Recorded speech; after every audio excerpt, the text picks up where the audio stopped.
So you see, when you see these beautiful icons, these beautiful Egyptian icons, what happens to us in the brain that we never know exactly what exactly do we see.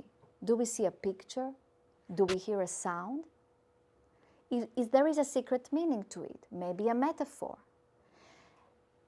All this process happens perhaps in 2-3 seconds in your brain, and even less.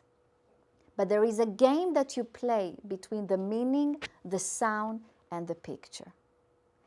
And as human beings, we love to play. This is fascinating.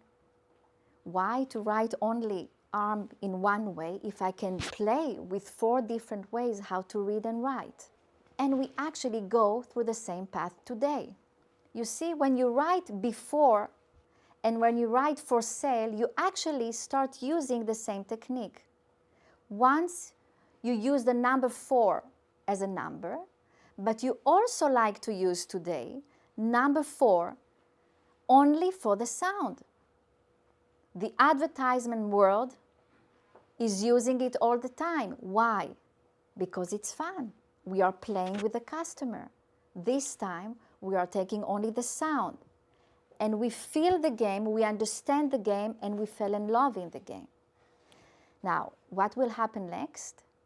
Maybe, and I have to tell you that since I published the article in the Huffington Post, I get a lot of proposals from different companies to invent a whole language with grammar and syntax and everything with the icons of today.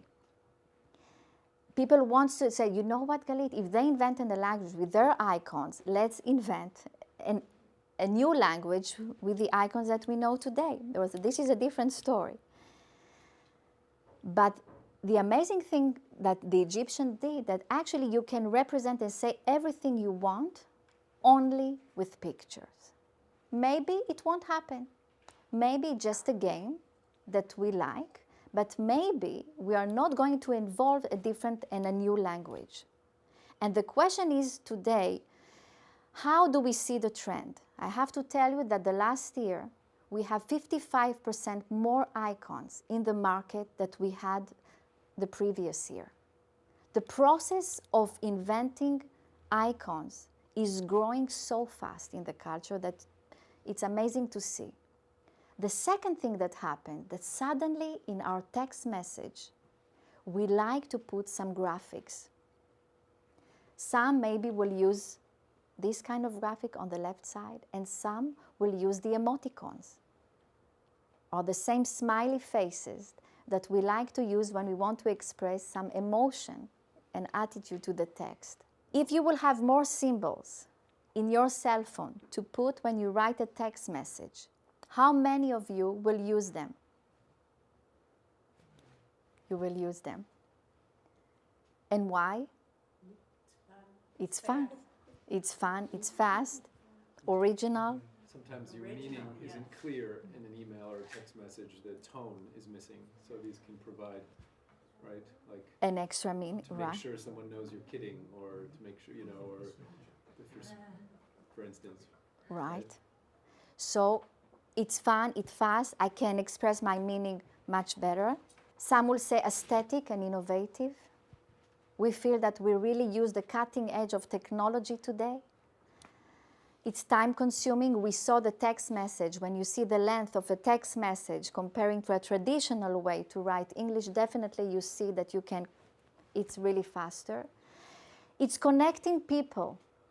Writing today with China, with India, with France, with Israel, through the text message, with icons, it's much easier. People are using the same icons. We are living the same culture.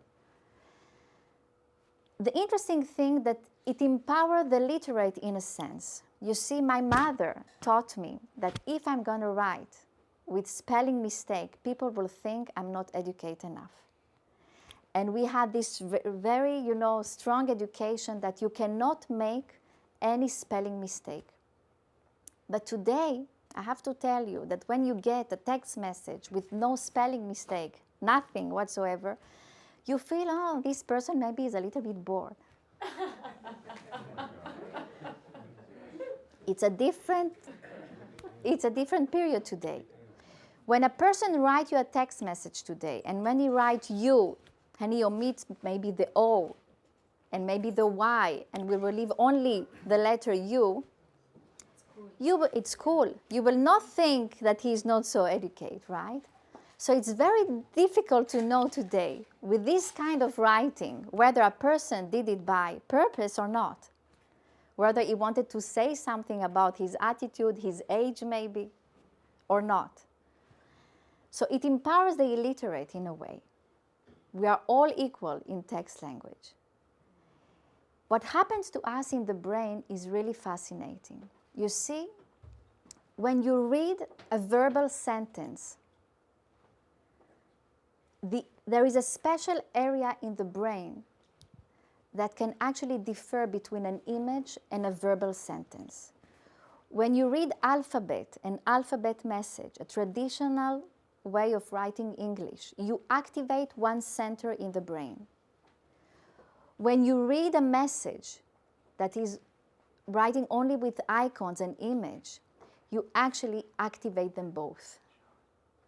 By doing that, the message becomes an imprint in your brain. And you will remember it. You will remember even the feeling that you had the first time you saw this kind of message.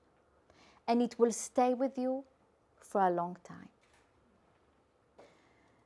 When I start making, the research about the language, at the beginning I thought, wow, there are so many advantages in writing it this way. This is really great. But when I discovered the process of the brain and what happens to us when we see an image, there is also a downside to it.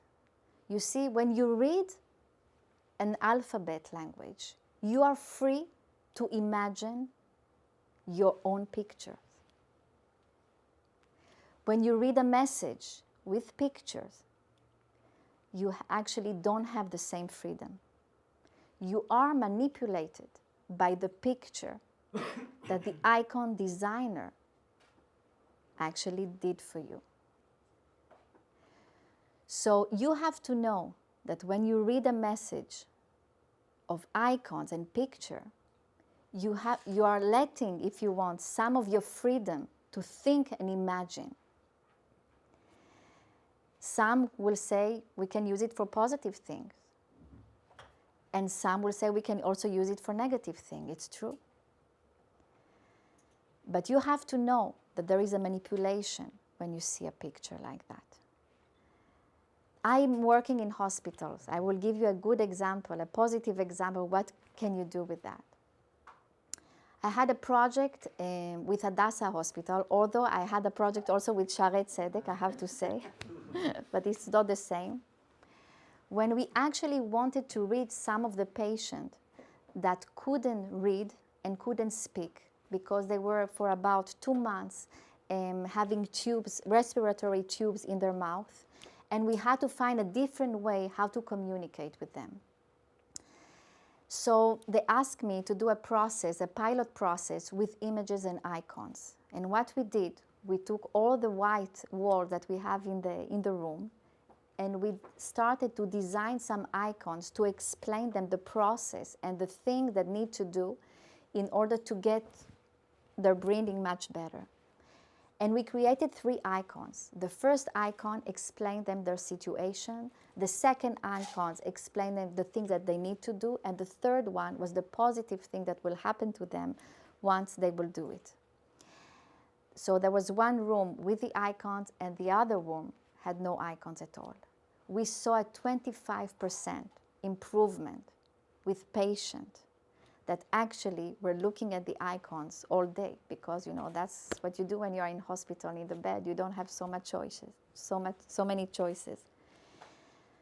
So there is definitely good thing that you can do also with icons, with pictures.